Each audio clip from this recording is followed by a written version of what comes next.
जहर खाना मगर दिल लगाना नहीं, कभी प्यार का दीपक जलाना नहीं। प्यार तो बन गया एक किराया का घर, इन हसीनों की गलियों में जाना नहीं।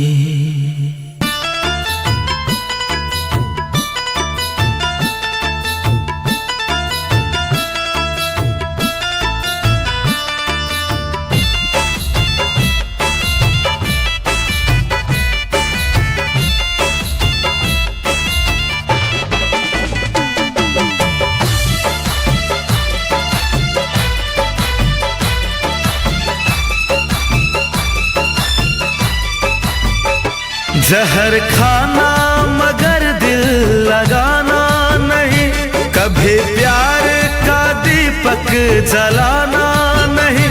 प्यार तो बन गया एक किराया का घर, हुस्न वालों की गलियों में जाना नहीं, इन हसीनों की गलियों में जाना नहीं।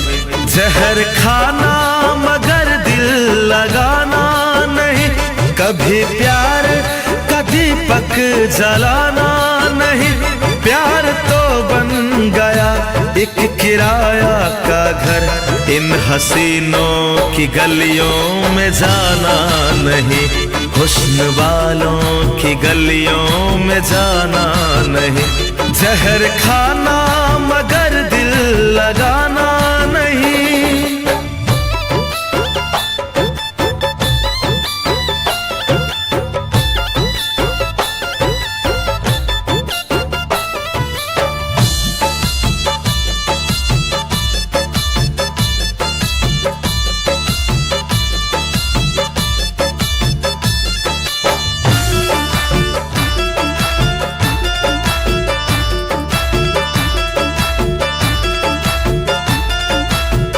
वो तुमसे मीठी मीठी बोल के फंसा देगी, प्यार में पागल करके एक दिन भुला देगी।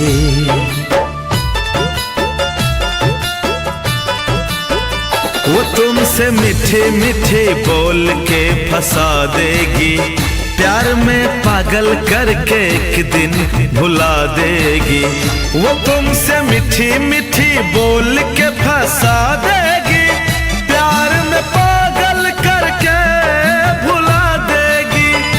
मानो मेरी कभी चोट खाना नहीं, कभी प्यार का दीपक जलाना नहीं। प्यार तो बन गया एक किराया का घर, इन हसीनों की गलियों में जाना नहीं, हुस्न वालों की गलियों में जाना नहीं। जहर खाना मगर दिल लगाना नहीं।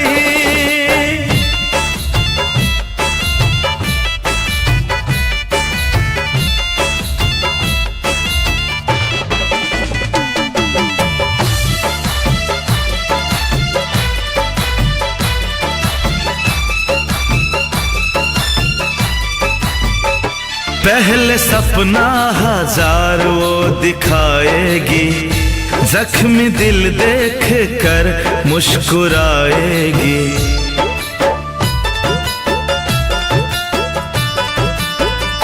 पहले सपना हजार वो दिखाएगी, जख्मी दिल देख कर मुस्कुराएगी।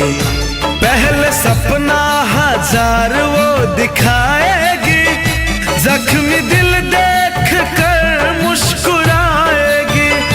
हुस्न वालों की बातों में आना नहीं, कभी प्यार का दीपक जलाना नहीं। प्यार तो बन गया एक किराया का घर, हुस्न वालों की गलियों में जाना नहीं, इन हसीनों की गलियों में जाना नहीं। जहर खाना